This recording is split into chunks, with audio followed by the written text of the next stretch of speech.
चलो नमस्कार विद्यार्थी मित्रों, छेल्ला सेशननी अंदर આપણે VSEPR સિદ્ધાંત ભણ્યા હતા। વેલેન્સ સંયોજકતા બંધવાદના ઇલેક્ટ્રોન યુગ્મના અપાકર્ષણનો સિદ્ધાંત, વેલેન્સેલ ઇલેક્ટ્રોન પેર રિપલ્શન, બરાબર। સિઝવિક અને પવેલે આપ્યો તો, નાયલોન અને ગેલેસ્પી એનો વિકાસ કર્યો હતો। એને અભિધારણા સ્વરૂપે આપણે મુદ્દાઓ આપેલા છે, જે મુદ્દાઓ આપણે છેલ્લા સેશનમાં ભણ્યા કે कोईपण अणुनो आकार ए मध्यस्थ परमाणु पर रहेला बंधकारक अने अबंधकारक इलेक्ट्रॉन युग्मनी संख्या पर नक्की थाय छे। त्यार पछी आपणे कीधुं के एमनी अंदर एकल बंध द्विबंध के त्रिबंध होय तो एने पण एकल बंध गणवामां आवे छे। एक करता वधारे संस्पंदन रचनाओ होय तो एमनी अंदर पण आपणे आ सिद्धांतने लागू पाड़ी शकीए छीए। अवकाशमां एवी रीते गोठवाशे के जेनी वच्चे अपाकर्षण केवुं होय न्यूनतम थाय अने अंतर केवुं थाय वधारे थाय। वर्तुलाकार आकारे गोठवामां आवे तो पण आने वर्तुलाकार स्वरूपे आपणे अबंधकारक अने बंधकारक ने गोठवी शकीए छीए। आवा मुद्दाओनुं डिस्कशन आपणे छेल्ला सेशनमां कर्युं हतुं अने आपणे एवुं कीधुं हतुं के VSEPR सिद्धांतना आधारे अणुने बे भागमां वहेंची शकाय।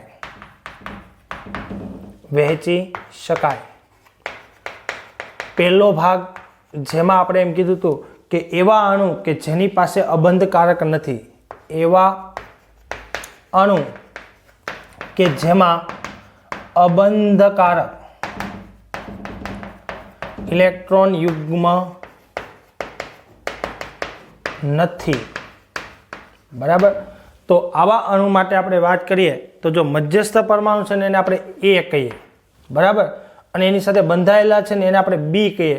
एनी संख्या ने आपणे एक्स वडे दर्शावीए तो आ रीते आपणे करशुं ने तो जुदा जुदा अणु आपणे प्राप्त थशे। मानो के AB2, AB3, AB4, AB5 અને AB6 આવા અણુ આપણને પ્રાપ્ત થશે। ઓકે, આ બધા અણુ છે એમાં સંકરણ પણ ફિક્સ આપણને જોવા મળે છે। દાખલા કે AB2 ની વાત કરીએ તો સંકરણ કેવું થશે sp2, sp સંકરણ થશે। આમાં કેવું થશે sp2, કેમ કે મધ્યસ્થ પરમાણુ એ છે એની સાથે બંધાય છે કેટલા 2, એટલે 2 કક્ષકો, આમાં 3 કક્ષકો, આમાં sp3 4 કક્ષકો, sp3d અને ત્યાર પછી sp3d2 આવું થશે। આ આપણને ખબર છે। બીજું આપણે જાણીએ છીએ કે આનો આકાર કેવો હોય, રેખીય, બરાબર, સમતલીય। આનો આકાર સમચતુષ્ફલકીય। ત્યાર પછી આનો ત્રિકોણીય દ્વિપિરામિડ અને આનો કેવો હશે અષ્ટફલકીય। આનો આકાર કેવો હશે અષ્ટફલકીય। આ વસ્તુઓ પણ આપણે જાણીએ છીએ। તો સ્ટેપ બાય સ્ટેપ આપણે એક વસ્તુ ભણવાનો પ્રયત્ન કરીએ। જો આ રેખીય છે, આ સમતલીય ત્રિકોણ છે, આ કેવું થશે સમચતુષ્ફલકીય થશે, ત્રિકોણીય પિરામિડ થશે અને અષ્ટફલકીય થશે। આ બધાની અંદર ખૂણાની વાત કરીએ તો કેટલાનો હોય 180, 120, અહીંયા ખૂણો કેટલો 109.28, અહીંયા ખૂણો કેટલાના હોય તો કે 120 વાળા 3 હોય અને 90 વાળા કેટલા હોય બાકીના ખૂણા જોવા મળશે। એટલે અક્ષીય અને વિષુવવૃત્તીય, અને આમાં બધા ખૂણા કેટલાના હોય 90 ના આપણને જોવા મળે છે। તો આ વસ્તુ આપણે શીખી ગયા છે ઓલરેડી, બરાબર। ઉદાહરણ લેવા હોય તો લઈ શકાય। જો sp નું ઉદાહરણ લઈએ તો BCl2 એમનું ઉદાહરણ છે।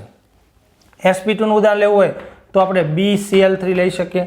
sp3 એટલે મિથેન છે, અહીંયા આપણે PCl5 અને અહીંયા આપણે લીધું હતું HF6।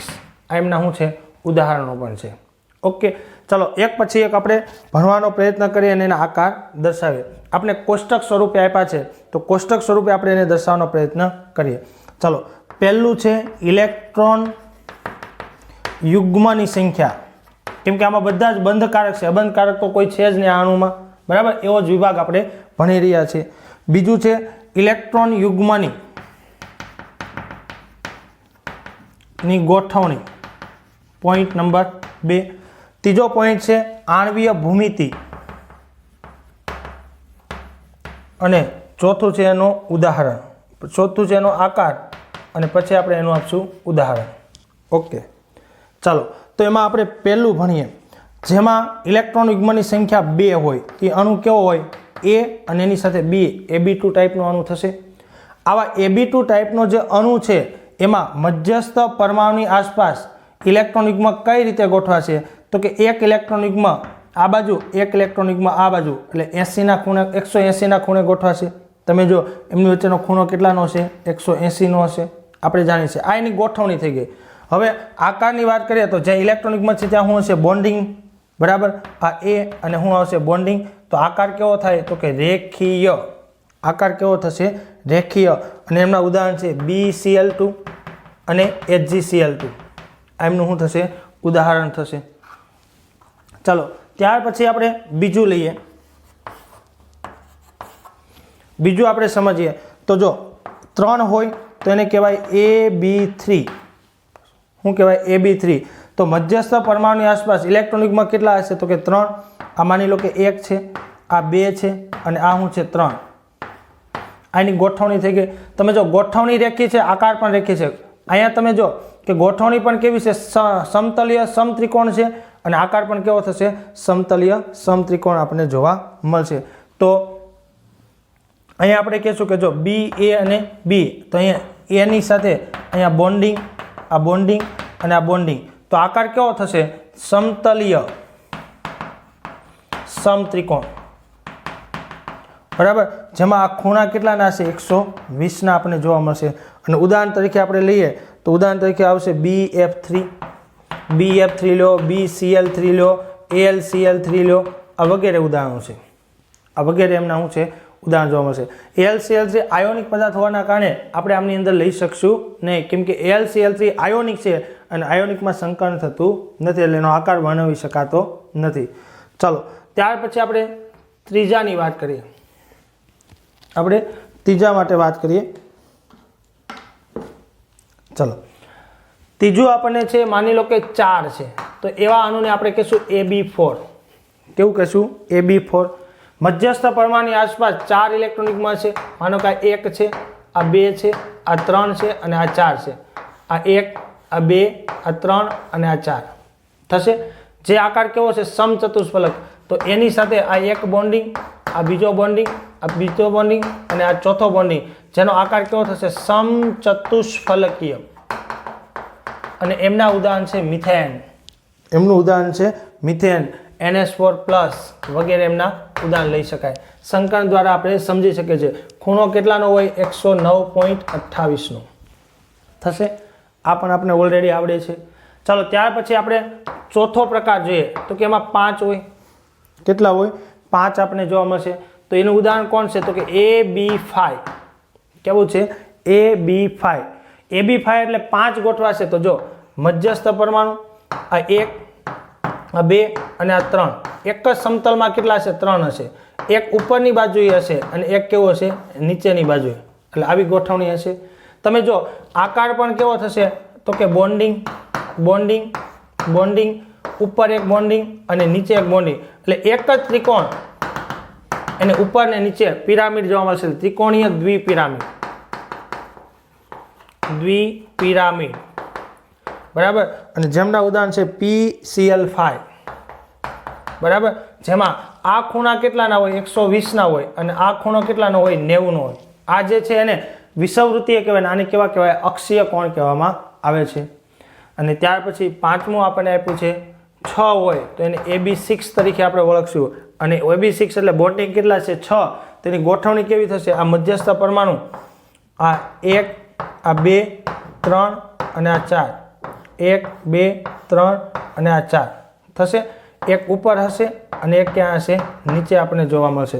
માટે રચના શું થશે? A bonding, bonding, bonding, bonding, bonding થશે. તમે જો એક જ સમતલમાં 4 હશે, એક ઉપર ને નીચે, માટેને અષ્ટફલકીય કહેવાય. બરાબર. અને એનું ઉદાહરણ છે HF6. એમનું ઉદાહરણ શું છે? HF6. ઓકે. તો આ રીતે આપણે એને કોષ્ટકને સમજી શકીએ. આ કોષ્ટક અને આકાર એમના વિશે ખાસ કરીને તો આપણે સંકલન દ્વારા સમજી શકીએ. એટલા માટે જ આપણે સંકલન પહેલાં ભણ્યા. બરાબર. પણ VSCPR સિદ્ધાંતે પણ આ વસ્તુ આપણે સમજાવી છે. તમે જો કે આકાર બાબતે આપણે સંકરણ કહે છે, આ સિદ્ધાંત કહેતો નથી. સંકલન પહેલાં ભણવાનો આપણો ઇન્ટેન્સ આ જ હતો કે આ તમને સરળતાથી સમજાવવું જોઈએ. તો VSEPR સિદ્ધાંતે આ રીતે આપણે આકાર બનાવવાનો પ્રયત્ન કર્યો છે. તો હવે આપણે એનો બીજો ભાગ ભણીએ. બીજા વિભાગમાં શું થશે? એવા અણુ કે જેમાં અબંધકારક ઇલેક્ટ્રોન યુગ્મ છે, બરાબર. તો હવે એમની આપણે વાત કરીએ.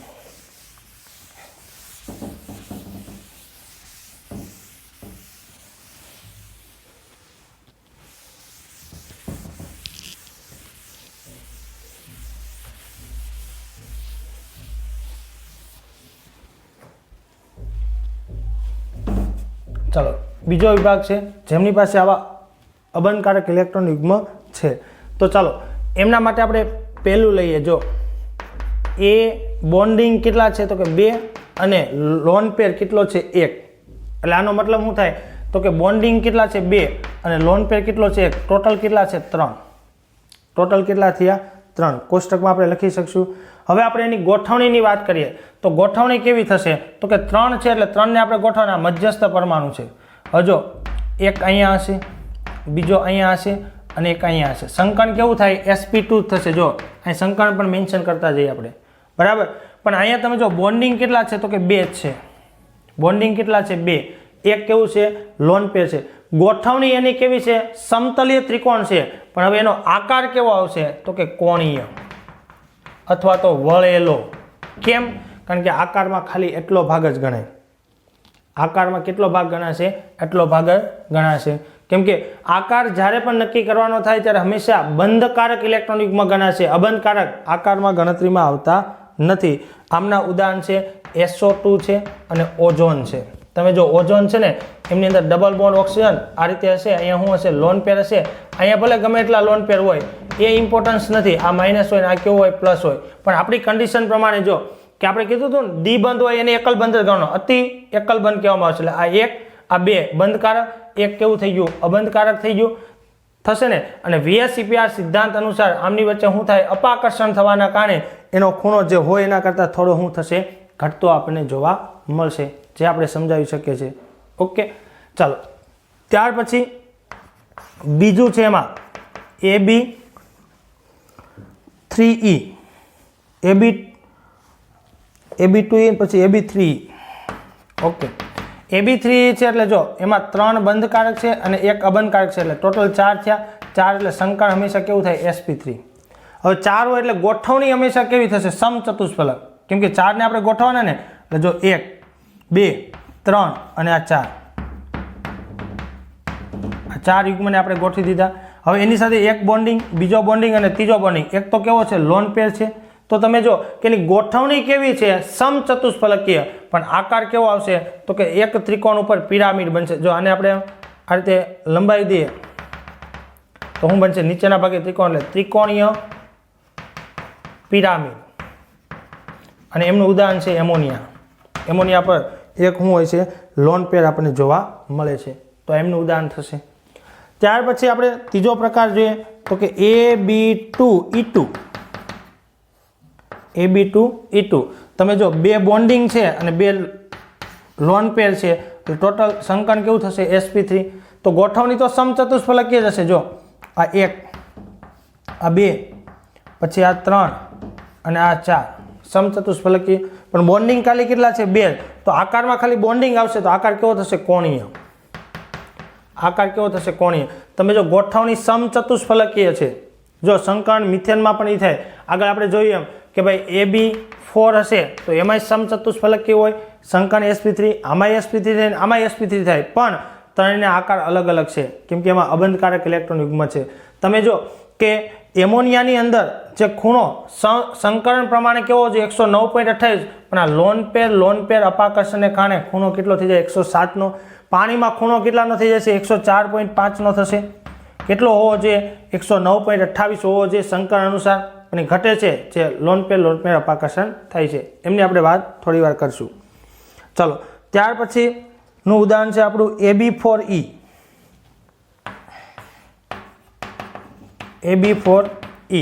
AB4E છે ને એમાં જો 4 બોન્ડિંગ છે અને 1 લોન પેર છે એટલે ટોટલ કેટલા થઈ ગયા 5.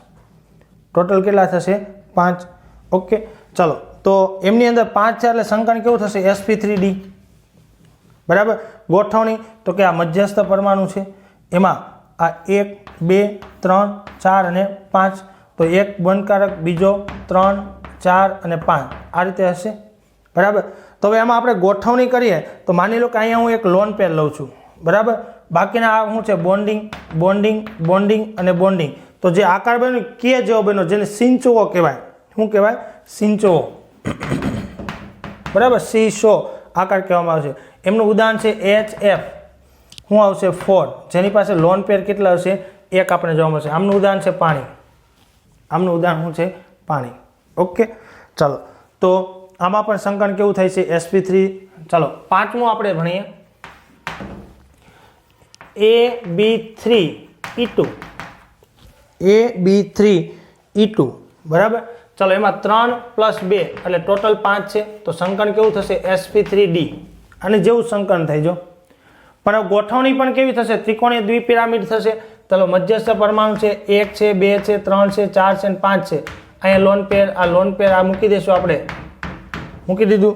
પણ હવે એમનો જે આકાર છે એ કેવો થશે? તો કે અહીંયા 2 લોન પેર એટલે માનો કે અહીંયા બોન્ડિંગ મૂકી દો, અહીંયા બોન્ડિંગ અને અહીંયા મૂકી દઉં બોન્ડિંગ. તો આકાર કેવો થશે? ટી આકાર. જો આ ઊભો લીટો ને આ રીતે ટી આકાર, એનો આકાર શું થશે? ટી, બરાબર. આ સ્થાયી શું કામ છે એની આપણે ડિસ્કશન કરીએ છીએ. તો એનો આકાર ટી થશે અને એમનું ઉદાહરણ છે ClF5, ClF3. તમે જો આની પાસે લોન પેર કેટલા હશે? 2 હશે, તમે જોઈ શકો છો.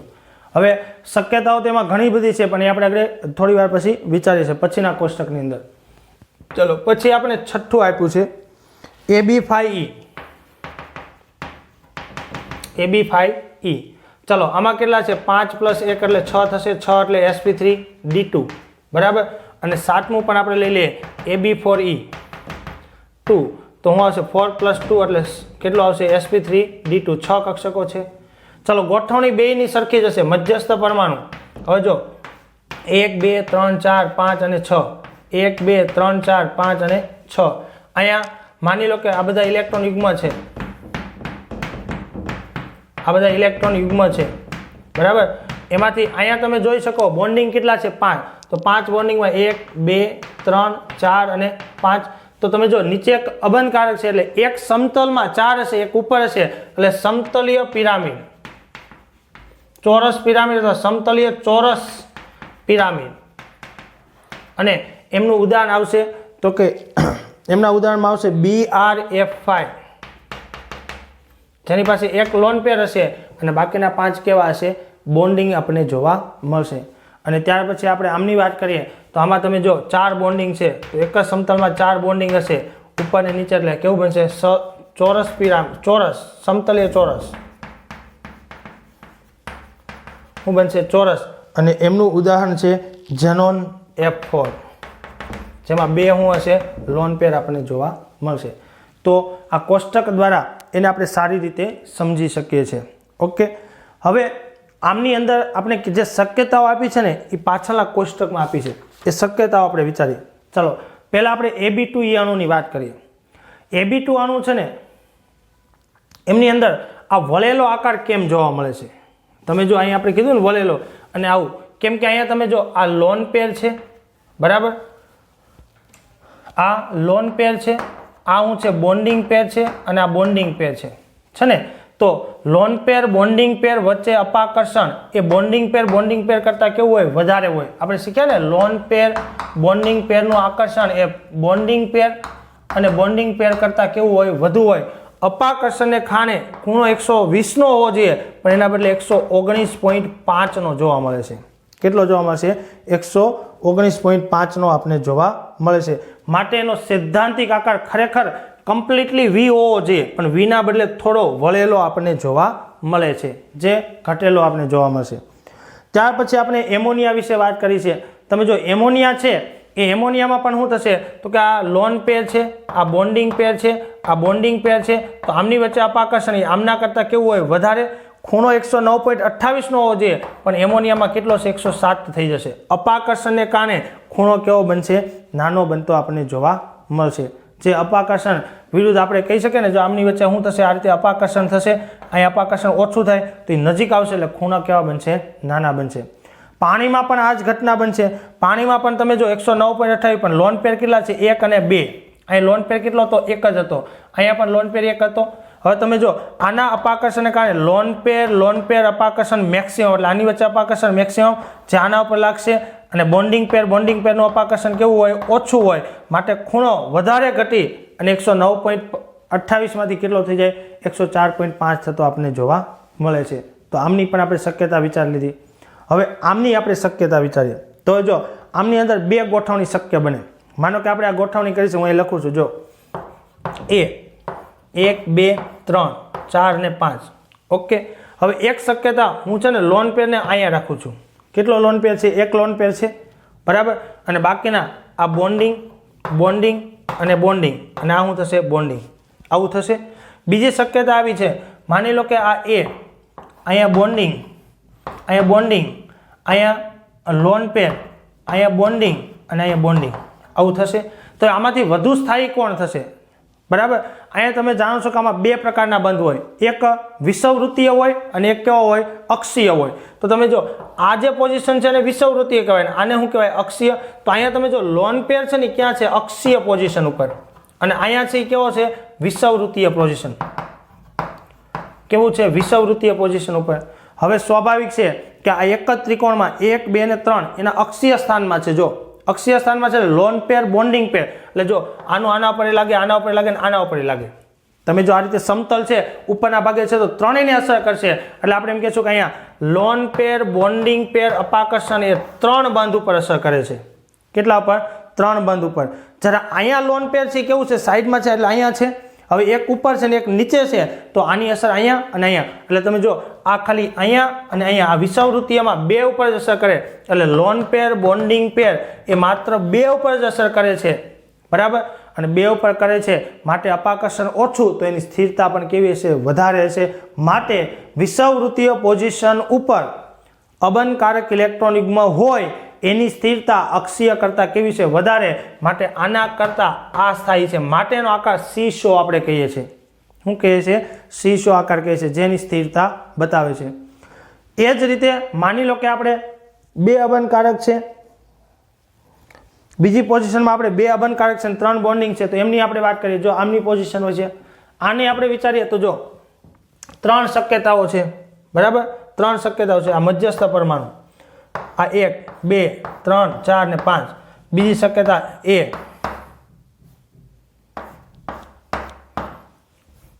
આ 2, અને ત્રીજી શક્યતા પણ આપણે વિચાર લઈએ. ઓકે, હવે 3 શક્યતામાં માની લો કે 2 લોન પેર છે ને હું અહીંયા લઉં છું, જો બરાબર. અહીંયા બોન્ડિંગ અને બોન્ડિંગ. ઓકે, બીજી પોઝિશન છે ને એમાં હું એક અક્ષીય ઉપર લઉં છું અને એક વિષુવવૃત્તીય ઉપર લઉં છું. બાકીનું બોન્ડિંગ અને બોન્ડિંગ. આ શક્યતા નંબર 2. અને ત્રીજી પોઝિશન છે ને એમાં હું શું કરું છું? બંને અક્ષીય ઉપર લઉં છું. એટલે આ શું થશે? બોન્ડિંગ અને બોન્ડિંગ. આવું થશે. 3 શક્યતા. બંનેને મેં વિષુવવૃત્તીય ઉપર લીધા, આ બંનેને અક્ષીય ઉપર લીધા, એકને વિષુવવૃત્તીય ને એકને અક્ષીય ઉપર લીધું. તમારા સ્થાયી કોણ બનશે? તો તમે જો કે વિષુવવૃત્તીય એટલે આ લોન પેર છે એ 120ના ખૂણે હોય. કેટલા હોય? 120ના ખૂણે હોય. બીજું અક્ષીય સાથે સંપર્કમાં આવશે એટલે બેના સંપર્કમાં આવશે, બેનું જ અપાકર્ષણ કરશે. જ્યારે આમાં શું થશે? તો કે આ અને આ એ બે 90ના ખૂણે હોય. જો અક્ષીય અને વિષુવવૃત્તીય 90ના ખૂણે, અને લોન પેર વચ્ચે અપાકર્ષણ કેવું થાય? મેક્સિમમ થશે. અહીંયા 90ના ખૂણે છે, અહીંયા 120ના ખૂણે છે. કેવું છે? 120ના ખૂણે છે. એટલે આમાં અપાકર્ષણની માત્રા કેવી હશે? વધારે. એક તો જો એ આમને 3ને અસર કરશે અને આ બાકીના 2 બંને પણ અસર કરતા આપણને જોવા મળશે. જ્યારે બંને અક્ષીય ઉપર હોય તો તમે જો ઉપર અને નીચે એ આને અસર કરે, આને અસર કરે, આને કરે, આને કરે, આને કરે, આને કરે. એટલે જો સમતલ છે ને એમાં ઉપરથી પણ પ્રેશર આવશે અને નીચેથી પણ પ્રેશર આવશે. માટે કેવી બનશે? અસ્થાયી રચના બનશે. જ્યારે આમાં કેવું છે? સ્થાયી આપણને જોવા મળશે. ઓકે, એટલે વિષુવવૃત્તીય પર બંને અબનકારક લાગેલા હોય તો એની સ્થિરતા કેવી હોય છે? વધારે આપણને જોવા મળશે. ઓકે, તો આ VSEPR સિદ્ધાંતનો સિદ્ધાંત છે, બરાબર. જેને આપણે અણુના આકાર વિશે થોડીક માહિતી આપણને આપી છે, પણ આ સિદ્ધાંત છે ને એની પણ કેટલીક મર્યાદા છે. માટે આપણે એક નવા સિદ્ધાંત ઉપર જવું પડશે. તો એની મર્યાદા વિશે પહેલા આપણે વાત કરીએ. VSEPR સિદ્ધાંત છે ને એનો આપણે કહેશું કે VSEPR સિદ્ધાંત એ ખાસ કરીને પી વિભાગના સંયોજનો ને સારી રીતે સમજાવી શકે છે. તત્વોના સંયોજનની ભૂમિતિ સારી રીતે સમજાવે અને જો એક કરતા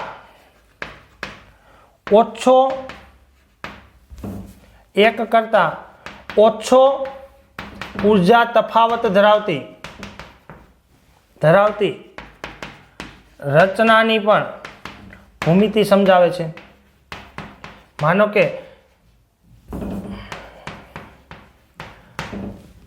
ઉર્જાનો ઓછો તફાવત ધરાવતી એક કરતાં વધુ રચનાઓ એમાં શક્ય હશે તેમાં સ્થાયી રચના કઈ છે ને એ પણ આપણે સમજાવે છે. જો 2 રચના છે, ઓલામાં 3 છે, તેમાં સ્થાયી કઈ છે ને એ પણ સમજાવે. એટલે આપણે કીધું છે કે ખાસ કરીને પી વિભાગના તત્વોના સંયોજન મોટાભાગના અણુની ભૂમિતિનું પ્રાકથન કરે છે. શક્ય રચનાઓ વચ્ચે ઉર્જાનો તફાવત ઓછો હોય તો પણ ત્યારે પણ ખૂબ ચોકસાઈથી એની ભૂમિતિ સમજાવવા માટે સફળ રહ્યો છે. પણ VSEPRનો સૈદ્ધાંતિક પાયો સમજાવવામાં સ્પષ્ટ નથી. બરાબર. સૈદ્ધાંતિક પાયો ઇલેક્ટ્રોન યુગ્મના અપાકર્ષણની આણ્વીય રચનાની અસર સમજાવવામાં સ્પષ્ટ નથી અને જે શંકા અને ચર્ચાનો વિષય છે. એટલે આપણે એમ કહીશું કે VSEPR નો સૈદ્ધાંતિક પાયો એ ઇલેક્ટ્રોન યુગ્મના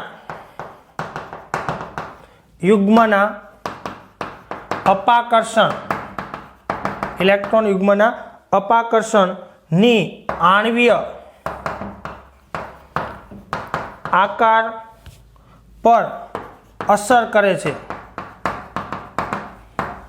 જે સમજાવવામાં સ્પષ્ટ નથી.